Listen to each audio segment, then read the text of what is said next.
welcome to my presentation on Download Booster. This is a Samsung application that's featured on many of their newer smartphones. This feature made its debut in June of 2014. What this product does is allow you to use your phone's LTE network alongside of your home Wi-Fi to download files of greater size at a fast rate. So to put that in layman's terms, you're sitting at home and you want to download a movie off of the internet. Before, you'd always have to use your home Wi-Fi because it's usually a large file that would use up all of your phone's data. And with many of today's plans, they have unlimited data on their phone network. Well, what Samsung decided to do is introduce a Broadcom wireless chip into their phones, which allow you to use your home Wi-Fi and your LTE network at the same time. So if your home Wi-Fi is operating at 50 megs a second and your LTE network's at 30 megs a second, you can combine those totals together to give you a total download speed of 80 megabytes per second. So Samsung has set a little bit of restrictions on this product. So it only allows you to download things using the HTTP protocol. Say if you have an email attachment, it doesn't allow you to download that attachment because that operates on POP3. If you're on a secure site using HTTPS, it doesn't allow you to use that either. So there are some restrictions.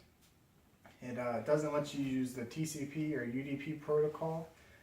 So pretty much any web-based application that you're trying to download something from, say for instance from a movie site, you are able to use this feature. So what this technology does is it uses a spatial multiplexing, which allows up to 8 tunnels to a single point.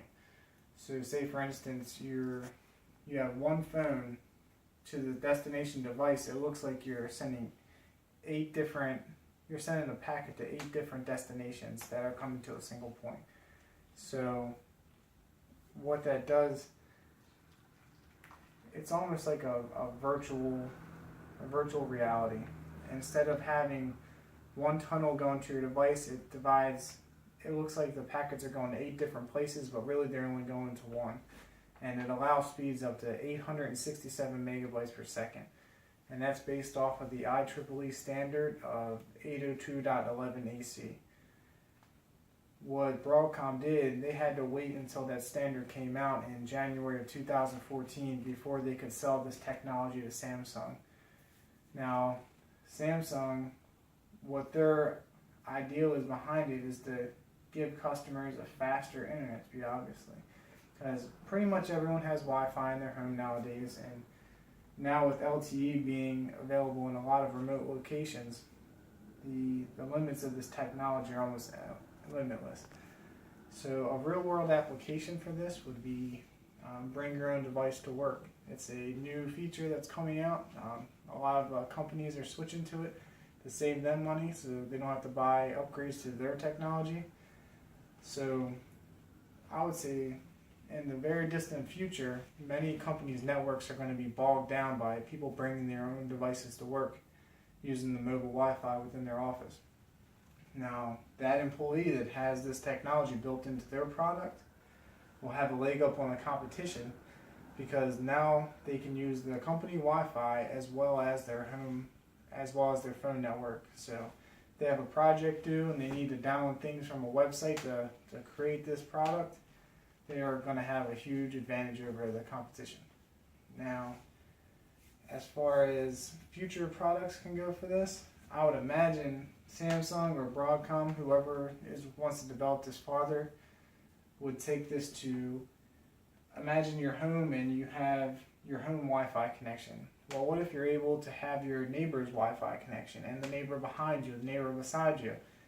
That's up to 8 different connections that you can have all from one point. So if my router is operating at 50 megabytes a second, my neighbor's is 50 megs, and that neighbor's 50 megs, as many that I'm within range of, you can have download speeds up to the 867 megabytes per second. And to any normal user, that is insanely fast. So Samsung is on a great road with this technology, and I see this definitely sticking around and hopefully becoming affordable for a normal at-home user. But this is Download Booster. It's a Samsung product, and it's featured in many of their newer smartphones. Unfortunately, a lot of users don't know about this technology. I'd say if you ask 10 people walking down the street what this technology is, they wouldn't know what it is or even how to use it at all. So this video will help get the word out about this technology, and hopefully it continues to grow into the future. Thank you for watching.